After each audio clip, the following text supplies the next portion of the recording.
Europe పర్యటన ముగించుకొని వచ్చిన జనసేన అధ్యక్షుడు పవన్ కళ్యాణ్ తెలుగు ప్రజలకు నూతన సంవత్సర శుభాకాంక్షలు తెలిపారు. గతేడాది అనుభవాలను ప్రేరణగా తీసుకొని కొత్త నిర్ణయాలతో ముందడుగు వేద్దామని పిలుపునిచ్చారు.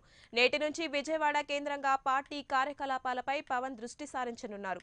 100 రోజుల ప్రణాళికతో కార్యక్రమాలు చేపడుతున్నట్లు పార్టీ వర్గాలు తెలిపాయి. పార్టీ అంతర్గత నిర్మాణం, నియోజకవర్గ నాయకుల నియామకంపై దృష్టి సారించినట్లు తెలుస్తోంది.